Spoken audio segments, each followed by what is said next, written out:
Hello everyone. I'm posting this video in response to a few comments I got on some videos I've posted recently on my crocheted flowers. If you haven't already seen these in another video, these are my crocheted flowers. Sorry, I'm not sure what the glare is like on there, so I'll just kind of rotate them. Hopefully you can see that.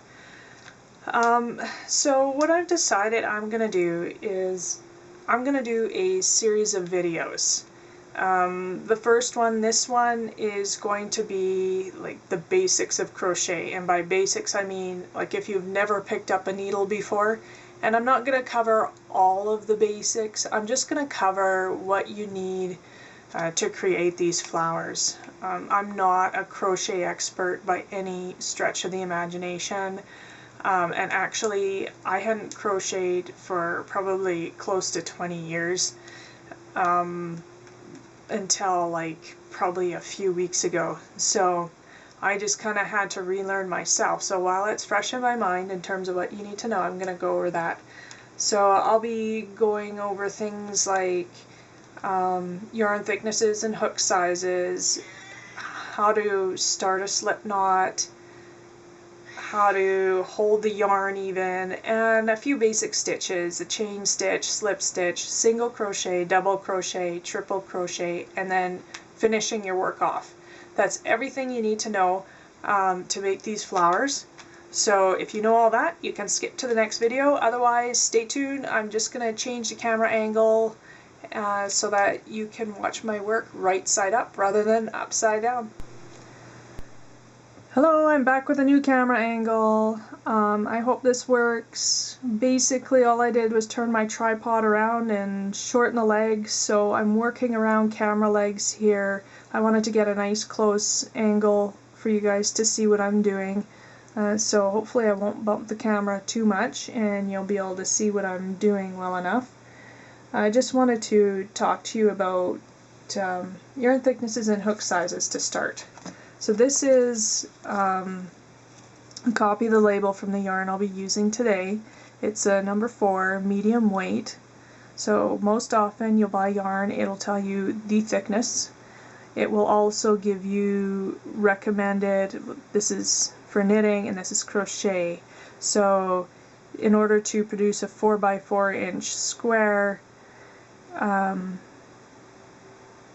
you would use a number 7 US hook or 4.5 millimeter hook, and it gives you the stitch width as well, 17 single crochet. So it gives you an idea of hook size. That's usually, I take that as recommended hook size, but it's not necessarily the only hook size you could use.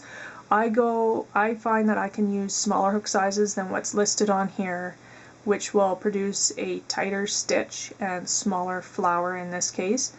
Or you can go up quite drastically in size of the hook to produce a much larger flower with a looser stitch, which looks kind of neat too. So if you watch my next video, you'll see the differences in using different hook sizes with the same yarn weight.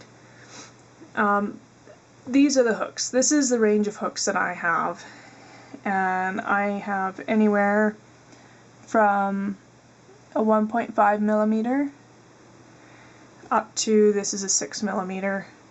I don't use a 6 millimeter very much, but I was definitely playing last night with it. Today I'm going to use the 5 millimeter, that's this one here. And I'm not sure if any of you know, and I'll try to, hopefully you can see that.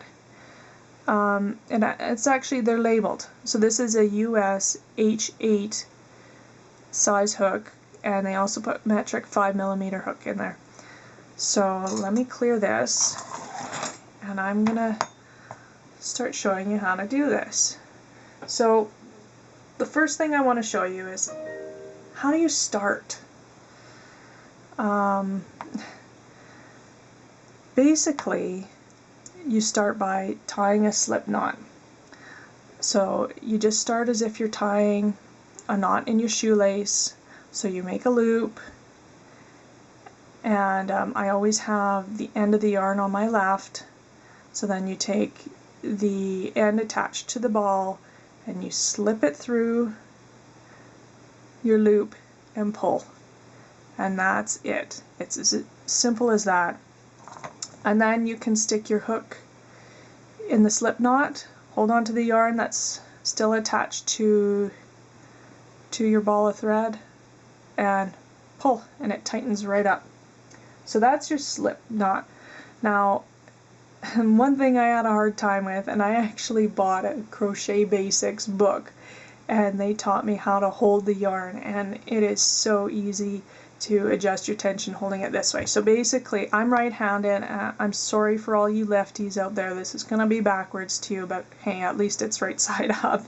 So what you do is you start by wrapping the yarn on the inside of your pinky, wrap right around, and then you go over the top of your index finger, and you're done. So, and I hold my piece with my middle finger and my thumb. And then what you can do is you can move your forefinger forward and back to help adjust the tension, and you can also tighten your ring finger and pinky finger together to help adjust the tension. So a couple different ways there, and once you do this for a bit, it'll get easier, trust me. And I find quite often I end up with, oh no, my tension's too loose.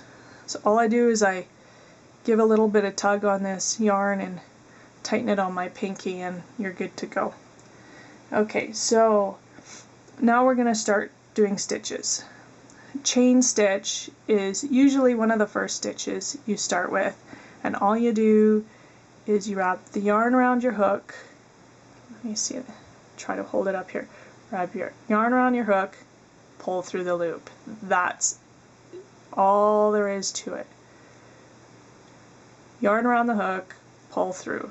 Yarn around the hook, pull through. It's easy peasy. I'm going to do several here. Most of my flowers start off with creating a series of chain stitches, and then you make a loop out of them. And to make a loop out of them, you need to know how to do a slip stitch. So all you do is you will stick your needle through the first loop in the chain, and then you wrap your yarn around your hook and pull through both pieces, and that's a slip stitch. Now I'm just going to do another quick chain stitch here to fasten that. So the next stitch I wanted to show you was a single crochet. Single crochet, all you do is you stick your hook through the loop that you require, pull a piece of yarn through, and then wrap yarn around your hook and pull through both loops. So through the center, make a second loop, wrap the yarn around your hook, pull through both loops. So I'm going to do several here, and I'll try to do it a little bit closer so you can see a little bit better.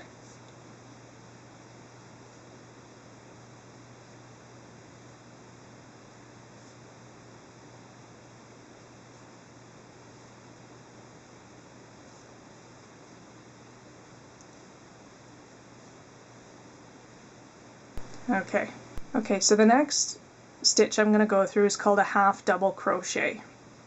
And what you do for this one is you wrap your yarn around your hook, go through your loop, grab a piece of yarn, pull up, yarn over your hook, and go through all 3 loops. So we'll do that again. I'll try to get a little bit closer here. Yarn over your hook, through the loop, grab another loop. So now you have 3 loops on your hook. Yarn over your hook and pull through all 3 loops, and that's a half double crochet. The next stitch I'm going to go over is called a double crochet. So this is very similar to the last one. Yarn over your hook, through the loop, pull another loop through, so you have 3 loops, same as the first step of the half double crochet. Now here's the difference. Yarn over the hook, you go through 2 loops, yarn over the hook, you go through the other 2. So let's do that again. yarn over, through the loop, grab another piece of yarn, so now you have 3 loops, yarn over, through 2, yarn over, through the other 2. So the last stitch I'm going to go over is called a triple crochet. So all you do is you go yarn over twice, through your loop, yarn over, pull another loop through. So now you have 4 loops on your hook. Yarn over, pull through 2 loops, yarn over, pull through 2 loops, yarn over, pull through 2 loops. So you pull through 3 times. That's why it's called the triple. I'll do one more of those. Yarn over twice, and you always put the yarn over one less time than the name of the stitch, so to speak. So this is a triple stitch, so you go yarn over twice, through the loop, pull a 4th loop through, yarn over, through 2, yarn over, through 2, yarn over, through the last 2. And you can see the height of my stitches is getting increasingly larger, and that's how you shape your petals on your flowers. So the last thing I need to show you is how you finish your work. All you do is you do yarn over, pull it through the loop. I make this loop really big, and then I cut this thread, pull the yarn from the ball out, and pull that tight. So that's how you finish your work. So anyway, I hope this was useful. I hope you could see well enough. Stay tuned. I have probably 4 more videos unless they run over. I'm going to be showing you my 3 favorite flowers that I use for crocheting, flowers for scrapbook layouts, and then I'll show you how to assemble them. So anyway, thanks for watching. Have a good day.